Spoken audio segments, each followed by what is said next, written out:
Cinema പ്രൊമോഷനിടെ തന്റെ ശരീരഭാരത്തെക്കുറിച്ച് ചോദിച്ച മാധ്യമപ്രവർത്തകനോട് പൊട്ടിത്തെറിച്ച നടി ഗൗരി കിഷന്റെ വീഡിയോ ഇപ്പോൾ വൈറലാണ്. ശരീരഭാരത്തെക്കുറിച്ച് നിരന്തരം ചോദിച്ചതാണ് ഗൗരിയെ പ്രകോപിപ്പിച്ചത്. ഒരു സാധാരണ ചോദ്യമല്ലേ എന്നായിരുന്നു പലരുടെയും നിലപാട്. ആരെങ്കിലും ഒരാളുടെ ബോഡിയെ പറ്റി ജഡ്ജ് ചെയ്യുന്നതിന് മുമ്പ് just wait for a second. ഒരാളെ ബോഡി ഷെയിം ചെയ്ത് സംസാരിക്കുന്ന സമയത്ത് അവരുടെ കറണ്ട് ഹെൽത്ത് സ്റ്റാറ്റസ് എന്തെന്നോ, കറണ്ട് മെഡിക്കൽ കണ്ടീഷൻസ് എന്തെന്നോ, ജെനറ്റിക്സ് എന്തെന്നോ, അല്ലെങ്കിൽ അവരുടെ നിലവിലെ ലൈഫ് സ്റ്റൈൽ എന്തെന്നോ നിങ്ങൾക്ക് അറിയില്ല. ചില ആൾക്കാർ ക്ലീൻ ആയിട്ട് ഈറ്റ് ചെയ്യുന്നവരായിരിക്കും, ചിലപ്പം നല്ലോണം എക്സസൈസ് ചെയ്യുന്നവരായിരിക്കും, പക്ഷെ വെയിറ്റ് ഗെയിൻ ചെയ്യുന്നവരുണ്ടാവും. ചിലരൊരു വേഴ്സ്റ്റ് ആയിട്ടുള്ള ഫുഡ് ഹാബിറ്റ്സ് ഫോളോ ചെയ്ത് ലീൻ ആയിട്ട് ഇരിക്കുന്നവരും ഉണ്ടാവും. അതൊക്കെ ജെനറ്റിക്സ് ആയിരിക്കാം. പക്ഷെ കുറച്ച് ശരീരമുള്ള ഒരു അൺഹെൽത്തി ആണെന്നല്ല, ഒട്ടും ശരീരമില്ലാത്ത ലീൻ ആയിട്ടിരിക്കുന്ന ഒരാൾ ഹെൽത്തി ആണെന്നും അല്ല. ഒരാൾ അങ്ങനെ ഒരു കണ്ടീഷനിലോട്ട് എത്തിയെന്ന് പറഞ്ഞാൽ അതിന് പല കാരണങ്ങളുണ്ടാവും.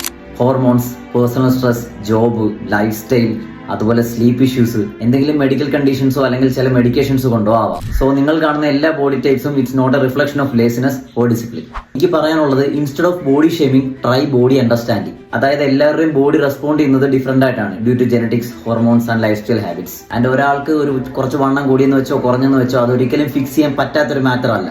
സോ ഞാൻ എന്തിനാണ് ഇത് പറയുന്നതെന്ന് ചോദിച്ചു കഴിഞ്ഞാൽ, ഈ ഒരു മനുഷ്യൻ ഇന്നലെ എന്റെ കമന്റ് ബോക്സിൽ വന്ന് ഇതുപോലെ വളരെ മോശമായിട്ടൊരു കമന്റ് ഇട്ടിട്ടു. എന്റെ ട്രെയിനിങ് ഹിസ്റ്ററിയോ എന്റെ ഡയറ്റോ ഒന്നും അറിയാത്ത ഒരാൾ ഈ ഒരു ചെറിയ ഫ്രെയിമിനകത്ത് എന്റെ ശരീരത്തിലെ മസിൽ പെർസെന്റേജ് എത്ര ഉണ്ടെന്ന് കൃത്യമായിട്ട് മനസ്സിലാക്കി വളരെ മോശമായിട്ടൊരു കമന്റ് പുള്ളിക്കാരൻ ഇട്ടു. വിത്ത് ഓൾ റെസ്പെക്ട് ഞാൻ എല്ലാവരോടും പറയട്ടെ, പീപ്പിൾ ആർ ലൈക്ക് ദിസ്. എന്റെ കാര്യം ഇങ്ങനെയാണെങ്കിൽ ബാക്കിയുള്ളവരുടെ കാര്യം പറഞ്ഞിട്ട് കാര്യമുണ്ടോ? സോ ഈ വീഡിയോ കാണുന്ന നിങ്ങളോട് എനിക്കൊരു കാര്യം പറയാനുള്ളൂ. ഒരാളുടെ ബോഡിയെ പറ്റി നമ്മൾ അവരോട് ഷെയർ ചെയ്യുമ്പോൾ ചൂസ് കൈൻഡ്നസ്, awareness.